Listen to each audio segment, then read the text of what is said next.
No, it's Thrivey. Thrivey's the one who's toast. He's going upstairs right now to get murdered. Welcome back to Roman's Christmas. Last time we did some basically running around and talking about how bad everything sucks. It was sort of a filler episode, but now we're back in it and someone's about to get domed. I can just feel it in my noodles.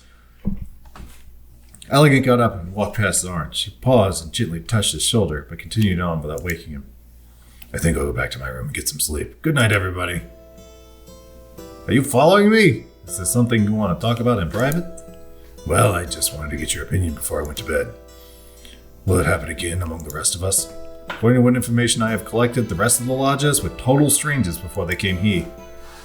Zarn and Antox knew each other a long time ago, but they've never had problems before. So there should be no further problems. Though maybe you should be careful. What? No such thing as too much caution if you have dirt on somebody.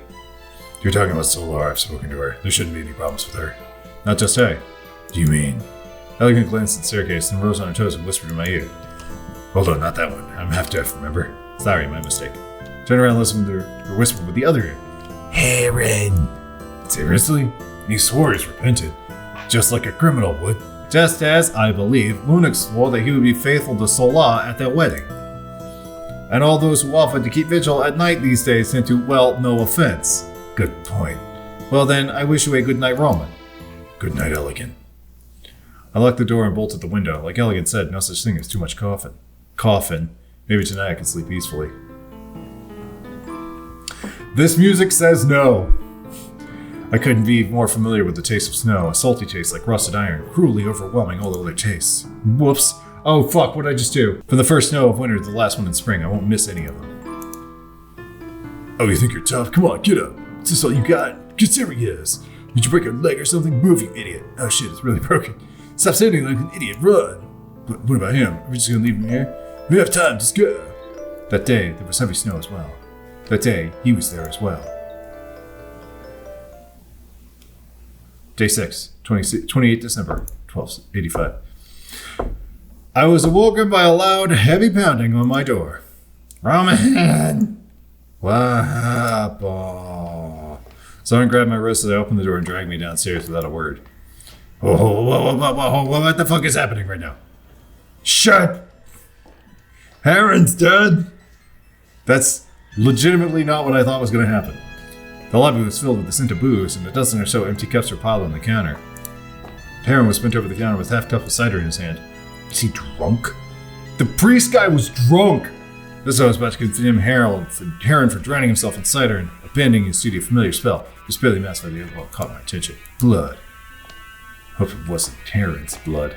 Heron's pupils were empty and enormously dilated. The silver phi cross was stained with dark red spots. The back of Heron's head was black, not from black-colored fur, but dark, congealed blood.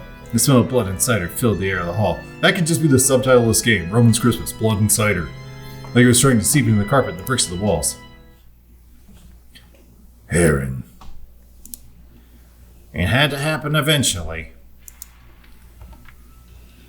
Boop. Eventually. He escaped from Vincel twice, but I guess third time's the charm. Don't blame this on a ghost. Look how many people are still left in my tavern. Only 6, and one of those 6 only lives because we can't touch her. No matter who the murderer is, I can't take this anymore.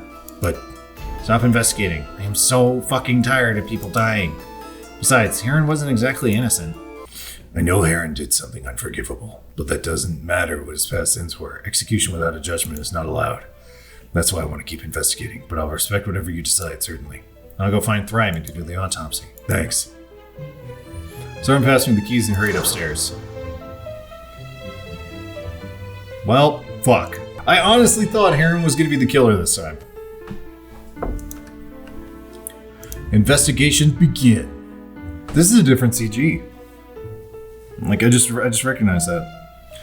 Several empty mugs pile on the counter. An empty mug here. The mug in Heron's hand is half full. A menu of White Star. Heron's body is leaning over the counter, staring into the distance with a vacant expression. I better not do anything before Thrivey has a chance to examine it. It's not that I can't do an examination myself, but it's better to have a professional physician do it instead. Zarn didn't even light the fire in the kitchen.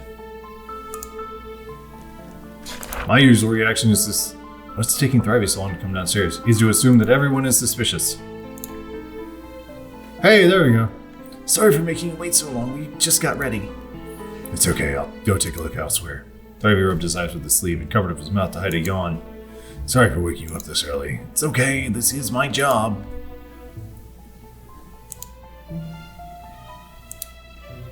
What do you think, Doc?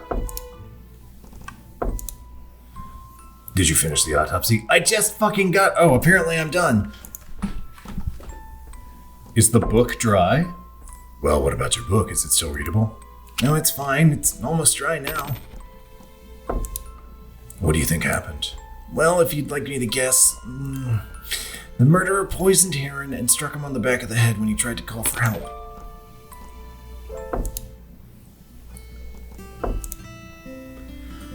Please wait for a second. I'm still examining him. Then I'll go check elsewhere. Oh, wait. I finished.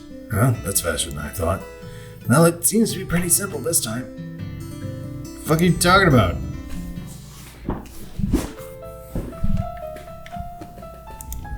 Let's see what's on the menu. Menu of White Star. Nothing. Mug in Heron's hand is half full.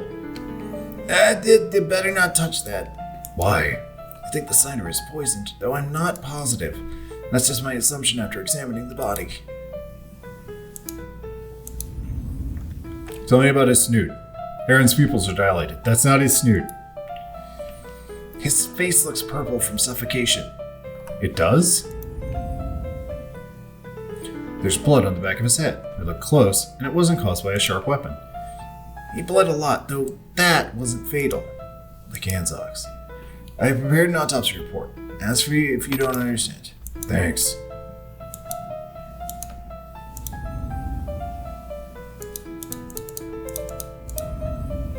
Anything about his eyeballs?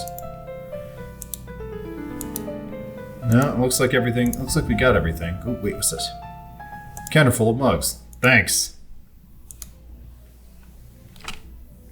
I should investigate the hall, but maybe there's something on the second floor too. Although not everyone can give useful testimonies, asking everyone is still necessary. Okay, so that's my checklist. Belladonna, huh? Okay. I want to check the autopsy report. Heron, male, hyena, about 30 years old. Body discovered half an hour ago. Dead for about 8 hours. The body was found bent over the counter with a cup in his hand. Rigor mortis is set in. A wound caused by blunt force trauma was located on the back of the skull with obvious but not excessive bleeding. There is bruising on the face as well. The body's pupils were extremely dilated, and he shows signs of anoxia. These symptoms suggest he was poisoned with belladonna. Hang on. Anoxia, an absence of oxygen. An absence or deficiency of oxygen regulating tissues, severe hypoxia. Oh. So he wasn't strangled, he was choking to death. That's all I found. And go search elsewhere yourself. I'm not the detective. Maybe I'll investigate the scene once more. May give you hints about where to search. Poisoned with belladonna. Collect 42 belladonna berries during full moon, grind them with half an unpeeled lemon, then filter it to make a potion. Very small doses will cause euphoria, but any more will result in death by suffocation. Judging from his symptoms, I think he must have been poisoned. Well, we know who to talk to about that, because she dropped that fucking bombshell about it like literally 5 minutes ago. Where is she? Where did we leave the tigress? Fuck. There you are. I got some questions for you, lady. Are you planning to snowstorm? Early. Oh yeah, we already talked about this. What do you think happened last night? It may sound strange if I say it aloud, but I think Heron was killed by Vincel's ghost. How is that possible? An old friend of mine told me that if somebody died with strong resentment, the place that they died in would be burdened by a grudge. Then that grudge would pass out to everyone who passed into the area, and anyone who died under the grudge would become a grudge ghost themselves. They would linger in this world as a spirit until they got what they want. Let's make something clear. Usually we don't take ghosts into consideration if we have still living people as suspects. Well, I wanted to ask you about the belladonna, but I guess that's not going to go anywhere. Heron! Oh, he's dead. Right. I'm so like het up on Heron being the one who's the murderer that I thought he was the murderer still. Hey guys. Guess what I need to talk to you about? It's the dead guy. Anzox had his loot on his knees and was wiping it with a cloth. Suddenly I noticed that some of the varnish was missing from the back of his loot. Fuck's up with your loot? What? What happened to the back of your loot? It's just a little dinged up. Did it hit something? I must have accidentally scratched it on the banister. Turned the loot towards him to hide the damage. Suddenly, a tiny glass bottle dropped out of the loot's sound hole and onto his thigh. Anzox covered the bottle with his paw and tried to slip it back in the sound hole. Anzox, what is that? What's what? Don't pretend you know I saw it. Fine. Anzox lifted his loot by the neck and shook it until the bottle fell into his palm. It looked like it was half full of dark liquid. It's just some belladonna juice I got a long time ago. I take a few drops when I need some inspiration. Do you know how Heron died? I don't know. I only heard from Zahn that he died last night while I was on watch. We suspect the cause of death is belladonna poisoning. No, I didn't do it. I used it only on myself. I certainly hope so. Don't leave town, buddy. So, what are you gonna do with the White Star after all this? What am I supposed to fucking do? Keep running it, of course. After all this, don't you think customers might think, who knows? Not like I'm God or something. All I can and should do is keep this tavern running. Sure, the atmosphere might never be the same, but it's better than just closing up shop for good. What'd you do last night? When I went upstairs last night, there were still a few people left in the hall. I checked every door to make sure they were all locked, then I went up to the attic to sleep. Who was still in the hall when you went upstairs? Let me think. Heron, of course, he was on night watch. Better not say me. And Anzox was playing his lute by the fireplace then. I guess he was worried he might become unfamiliar with his lute due to a coma. Solar, too. She didn't want to go back to her room yet, so she stayed in the hall to listen to Anzox's music. That's all. Solar and Anzox. Thrivey's weird book with a fuzzy image of a dragon and weird symbols which I can barely understand on the cover. It's almost dry after being soaked in cider last night. Thrivey's suitcase. Impressively cumbersome. I opened the chest. There's a lot of drugs in it. Laxatives, antidiarrheals, sleeping pills. A lot of drugs, you say? Zarn's key holders. Kept the key to the empty rooms here. If only Zarn has a cellar key, it's not on the keychain. Check the keys. They belong to Kane, Sean, Peter, Vincel, and Giannis.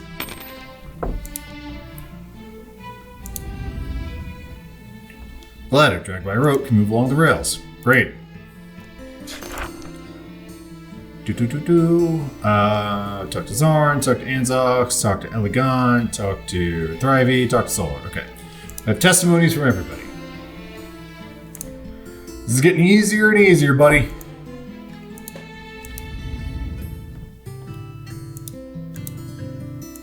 Try not to touch that.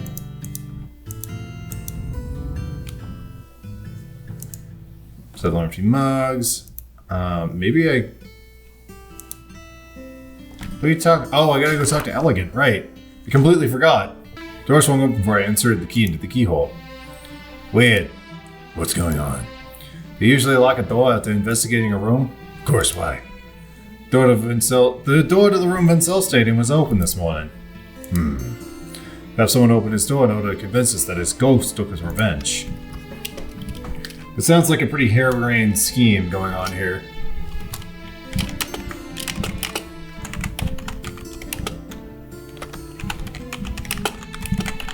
I'm so used to Elegant and like Roman being like one unit in my brain that I just completely skipped over her. And what is up with you? Last night, wait, why am I bothering to ask? I went upstairs with you, then I went back to my room and slept. The window must have been open for a long time since there's so much snow on this hill. It seems to have been open the whole night. Zarn said he made sure that all the guest rooms were locked. Could it have been opened this morning? Or perhaps you searched here but forgot to lock the door. This is the first time I set foot in Vincel's room today. If anything, I thought you'd pick the lock to get inside.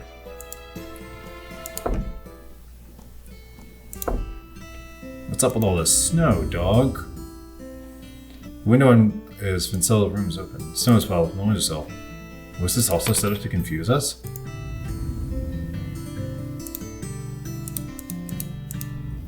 What do you mean by confuse us? Thrivey's medicine chest. Thrivey's bed. It was one of Zarn's beds. Something heavy was here and left a remarkable impression. His medicine chest? Is that what was heavy? Okay, now we can sniff. Boodly doodly doo. Let's get the sniff going. Rev off the old sniffer. I took a deep breath through my nostrils, trying to sniff out the murderer. Although it doesn't work all the time, it saves me a lot of fucking trouble. Scent of blood is too strong, can't connect the scents with these people. Might as well pay more attention to the smells. Sniff, sniff, sniff. Sniff, sniff, sniff. Close my eyes, breathe in and out slowly. Sniff, sniff, sniff. Sniff, sniff, sniff. Different races and different things smell different. When they interact with each other, they leave their unique scents on each other. If I close my eyes and sniff carefully, I can locate the position of every odor, then restore them to the scene.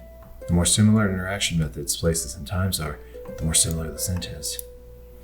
Heron's mug smells like cider. Apart from Heron's, I don't smell anyone else. Mugs smell like cider and Heron. The menu smells like blood and paper. Aside from Heron's and Zarn's, no one else's scent can be detected. Heron smells just like the surroundings. He wasn't moved by the other. Something is off. The mug in Heron's hand should be the poisoned one, but it smells just like the other mugs. Though the truth is not always welcome, it's time to find out what happened. Is it? Thankfully, this should be the last dead person. Hopefully. After a thorough search, I asked everyone to come to the hall for the trial. Anzac sat in the chair with his tail wrapped around the chair leg like a python. Solar was whispering something to Elliot, her mouth hidden by a handkerchief. Thrivey stood by the counter, staring at the rag in Zarn's hand. Let's go through this. Was Heron's death murder or accidental? I can't think anyone here murdered him. So you believe this was an accident? No, I believe he was killed by a ghost. An old friend of mine told me that someone died with a blah blah blah blah blah blah, the grudge. Since Vincel failed to kill Heron while he was still alive, his ghost returned to take vengeance. Let's make something clear. Usually we don't take ghosts into consideration if we still have living people as suspects. If you need us to choose someone to question, then I choose Anzacs. Why? According to the autopsy, Heron was poisoned with a large dose of belladonna. In high doses, belladonna poison causes pupil dilation and asphyxiation. But in small doses, it makes bards meet with the muses in happy dreams, where they are blessed with an inspiration. And you do have a half-full bottle of belladonna potion with you, right? I drank it myself. Can you prove it? Wow, both the ladies are like about to claw him up. But Heron is a priest. He wouldn't drink this much when he's on a mission, right? Are you sure? Almost everyone here knows that Heron would never refuse a chance to have a drink. Please don't speak ill of the dead. Sorry, but we really don't have time for niceties here. Maybe I was wrong. Maybe Vincel's ghost did kill Heron. Man, everybody's fucking sus right now. Is this Murder on the Orient Express? Did you all take turns stabbing him? I didn't expect you to say that, Doctor. Anyway, let's find out who had the chance to kill Heron last night. We've got 2 suspects this time. Anzacs? One of them is Anzacs. He went upstairs after me. It is possible. And the other one is? Sorry, Lunar. Or Solar. One of them is Solar. So we assume the murderer is either Anzacs or Solar for now, both of whom went upstairs after Zar. I demand to state my testimony to prove my innocence. Actually, technically speaking, you're still a noble. There's no need to be so nervous. That's right, but I won't admit to something I didn't fucking do. Then state your testimony, please.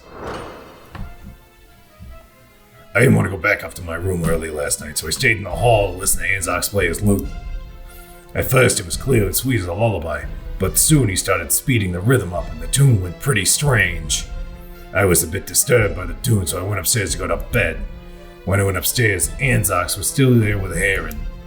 So I was not the last one who saw Heron alive. Something smells fishy. Maybe I'll press harder for further information. Why didn't you want to go back to your room earlier? I didn't want to be alone, let alone go back to a room that was filled with his scent. I couldn't smell any remaining traces of lunatic, but who am I to judge? You were disturbed by Anzox's music. Yes, I don't know why. It was like he lost his mind. It was like an evil spirit was urging his fingers to play that melody. I think we just leave the whole evil spirit thing out. I'm sorry. So, Anzox and Heron were the last two people downstairs. Yes. Then Anzox was the last one who saw Heron alive. I think so. Stop interrogation. With pleasure. You can say your testimony again. Nervous Cato scratches. I didn't want to be alone in my room last night, so I stayed in the hall to listen to Anzox's lute practice. Anzox's tune was full of rage. I was so disturbed I went upstairs. When I got upstairs, Anzox was still there with Heron. In other words, Anzox was the last person to see Heron while he was alive. Hold on.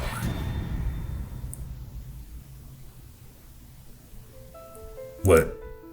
Your testimony obviously implicates Anzox. You basically just told us Anzox is guilty in a roundabout way. It makes you curious. If you're so certain that Anzox is guilty, why did you say this? What was her thought earlier? Probably on her testimony. Let me check what she said. Solar said it was the Vincel's ghost killed Heron last night. But now her testimony makes Anzox the most suspicious one. The reason might be... Why did Solar testify against Anzox while she was insisting that Vincel's ghost committed the crime? To cover up for herself. Or did you want to blame the ghost for your murder, then change the target to Anzox when you failed? None of that, I just want Anzox to prove my innocence. If Anzox confirms your statement, then you're innocent, but it also turns him into the only suspect. I guess it's my turn now. Yes, please state your testimony. Last night I played my lute for a while until I got tired and went back to my room. Heron was still alive then.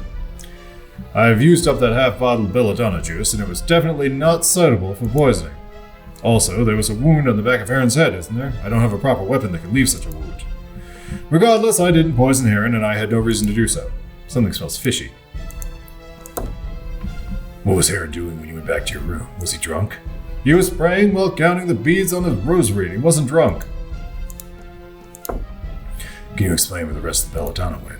I've used that bottle of belladonna juice a dozen times. Each time I dropped 1 or 2 drops in my cider and drank it.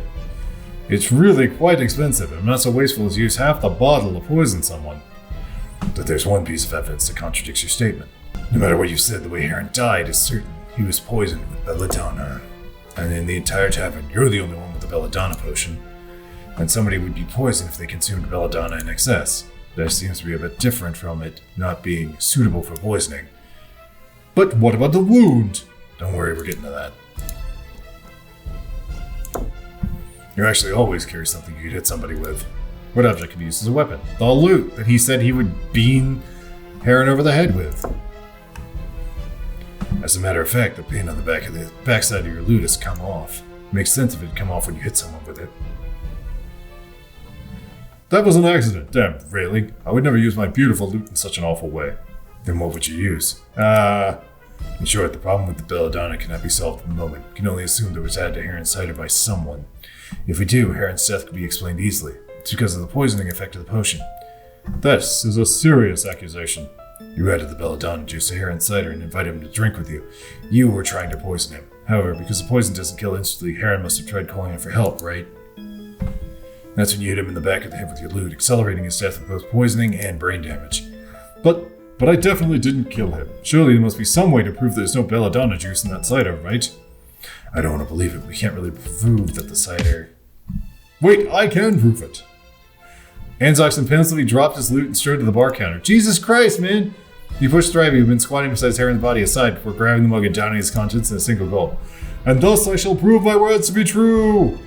Anzox, completely unshaken by what might have been an act of suicide, slammed his mug down like every time he finished his drink. You're out of your goddamn mind! You might have just killed yourself, you red idiot! And if I'm guilty, it saves you the trouble of hanging me! He wiped the cider remains on the corner of his mouth with his hand and smirked, waiting for the certain moment to come. But let it not be said that I died without fanfare. The corner of his arms managed to twitch slightly. Anzox, meanwhile, leaned on the bar counter. Expectant silence swallowed the room as we waited. I don't appear to be dying. Here I got my hopes up for nothing. What? I mean, your innocence has not yet been proven. But you drank the whole glass of that stupid poison cider. Did you drink the rest of the cider as well? Aside from that, there's still one possible explanation. Remember how you survived from that ladder below? The ladder on the second floor would have killed anyone else. Clearly shows that dragons are harder to get fatally injured. It may be possible that you accurately formulated a dose of belladonna juice that would be hated to heron, but not to you. That's nonsense. If half my bottle of belladonna juice is in that cider, that would have been 10 times the regular dose I use myself. I don't even feel dizzy. And I know very well that I'm not missing any more than half that bottle. Strange, the autopsy shows the heron died from poisoning. How did Heron die from poison? Then they switched the ghost killed him! Heron must have been poisoned with belladonna some other way. But it only works if you drink it. If Anzox proved there was no poison in the cider, then there's no other way to poison Heron with it. I should reconsider the facts. Doctor, don't take this as a critique of your professional skills, but can you be 100% sure that Heron died from poisoning? And that's where we're going to have to stop for tonight. I hope you enjoyed this episode of Roman's Christmas. Things are getting really serious. Please do remember to follow my Twitch, subscribe to me on YouTube. You can find more information about this game in the description below this video. You can find me on social media at the CJ Andrew on Twitter and Mastodon, Facebook.com/S15Studios, S-15Studios.io, where you can find all of my tabletop games, including Delirium and Nightmare Theater. And finally, you find everything else that I make at s-15studios.squarespace.com, including articles and short stories like Paul's Cabin and On Sanity. I hope you enjoyed this episode once again, and I will see you next time.